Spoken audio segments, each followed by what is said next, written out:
ओम त्र्यंबकं यजामहे सुगंधिं पुष्टिवर्धनम् उर्वारुकमेव वंदना मृत्युर्मोक्षीयमामृतात्। नमस्कार प्रिय साथियों, मैं हूँ एस्ट्रो कल्पेश कटारिया। आज आपके सम्मुख उपस्थित हुआ हूँ एक अद्भुत विषय को लेकर, काल सर्प दोष। काल सर्प दोष अक्सर ये नाम से लोग डरते हैं और डराते भी हैं और भयभीत भी होते हैं। बहुत सारे लोगों ने इस काल सर्प दोष के नाम से ऊपर आज शांति पूजा सब करवाई है। आज हम जानेंगे विस्तार में काल सर्प दोष एक्चुअल क्या होता है, कितने प्रकार के काल सर्प दोष हैं। लेकिन इसकी जानकारी के लिए आपको पूरा वीडियो अंत तक देखना है, तभी आपको ये पूरी जानकारी मिल पाएगी। तो अंत तक बने रहिए। काल सर्प दोष नॉर्मली अक्सर देखा गया है कि बहुत सारे की कुंडलियों में काल सर्प दोष बताया जाता है, जबकि मैंने ये भी देखा कि उसकी कुंडली में काल सर्प दोष नहीं था, फिर भी उन्होंने वो पूजा और शांति करवाई है। नॉर्मली काल सर्प दोष जिसकी कुंडली में होता है वो बनता कैसे है, तो काल सर्प दोष बनने का एक सीक्वेंस है। वो सीक्वेंस क्या है वो मैं आपको बताता हूँ। बेसिकली काल सर्प दोष तब बनता है जब सारे ग्रह राहु और केतु के मध्य आ जाते हैं। मध्य यानी परफेक्ट मध्य। राहु के साथ भी अगर कोई ग्रह बैठा है तो वो काल सर्प दोष नहीं कहलाएगा, या केतु के साथ भी कोई ग्रह बैठा है सीक्वेंस में तो वो काल सर्प दोष नहीं कहलाएगा, वो काल सर्प दोष भंग हो जाता है। और काल सर्प दोष में जो सीक्वेंस है उसमें कोई भी एक ग्रह अगर उस सीक्वेंस से बाहर हो जाता है तो उसे लोग यहाँ पर ये भी नाम बता देते हैं कि अंशात्मक काल सर्प दोष। ऐसा कोई भी काल सर्प दोष नहीं है, इसके नाम पर भी लोगों ने बहुत सारी पूजाएं और शांति करवाई है, जबकि ये ऐसा काल सर्प दोष नाम का कोई दोष ही नहीं है। अब आपको ये जान के मैं बताऊंगा जानकारी कि काल सर्प दोष कितने प्रकार के होते हैं और ये उनके नाम क्या है। टोटल जो है 12 प्रकार के काल सर्प दोष है। वैसे तो बहुत सारे हैं, लेकिन मुख्य 12 प्रकार के जो है वो काल सर्प दोष बनते हैं। सबसे पहला जो काल सर्प दोष है वो है अनंत काल सर्प दोष, यानी अपने लग्न में राहु, कुंडली में लग्न में राहु और सप्तम में केतु, इसे अनंत नामक काल सर्प दोष कहता है। दूसरा काल सर्प दोष जो है वो है कुलिक, यानी द्वितीय में राहु और अष्टम स्थान में केतु।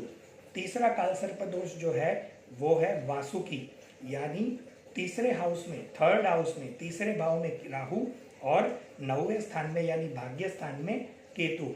चौथा काल सर्प दोष जो है वो है शंखपाल, तो चतुर्थ में राहु और दसम में केतु, ये है चौथा काल सर्प दोष। पांचवा काल सर्प दोष जो है वो पद्म काल सर्प दोष, यानी पंचम में राहु, 5th हाउस में राहु और 11वें स्थान में केतु, ये पांचवा काल सर्प दोष। छठवां काल सर्प दोष महापद्म यानी 6वें हाउस में राहु, 6ठे स्थान में और 12वें स्थान में केतु। सातवां काल सर्प दोष तक्षक, यानी 7वें स्थान में राहु और प्रथम यानी लग्न स्थान में केतु। आठवां काल सर्प दोष कर्कोटक, यानी अष्टम स्थान में राहु और द्वितीय स्थान में केतु। 9वां काल सर्प दोष शंखचूड़, यानी 9वां स्थान कुंडली में भाग्य स्थान में राहु और तीसरे पराक्रम में केतु। घातक काल सर्प दोष, यानी 10th स्थान में राहु और चतुर्थ में केतु। विषक्त, यानी 11वें स्थान में राहु और पंचम स्थान में केतु। और 12वां काल सर्प दोष जो है वो शेषनाग, यानी 12वें स्थान में राहु और 6वें स्थान में केतु। ये हो गए टोटल 12 प्रकार के काल सर्प दोष, जिससे हमें एक जानकारी मिलती है कि कितने टाइप के काल सर्प दोष निर्माण होते हैं। अब यहाँ पर बहुत सारे लोगों को ये चीज़ बताकर, जैसे अंशात्मक है, ऐसा है, उस हिसाब से काल सर्प दोष की शांति भी करवाते हैं। लेकिन जिसको रियली में काल सर्प दोष होता है उन्हें एक रिजल्ट ज़रूर मिलता है। लाइफ में अप्स एंड डाउन्स बहुत रहते हैं और स्टेबिलिटी नहीं होती, साथ में उनका कोई भी काम लास्ट मोमेंट पर बिगड़ जाता है। तो ये उनका मेन रिजल्ट काल सर्प दोष का है। अब हमें कुछ इस काल सर्प दोष में ये प्रॉब्लम कम हो तो उसके उपाय क्या करना है। सबसे पहला तो किसी अच्छे एस्ट्रोलॉजर को आप चेकआउट कर रहे हैं कि आपका जो है प्रॉपर कुंडली में काल सर्प दोष है कि नहीं, तो उस हिसाब से आपको डिटेक्ट होगा और आप उसकी सबसे पहले तो शांति करवाइए। और दूसरा, अगर आप शांति कराने में समर्थ नहीं है तो आप जो है भोलेनाथ की आराधना करना है, भोलेनाथ की शरण में रहना है।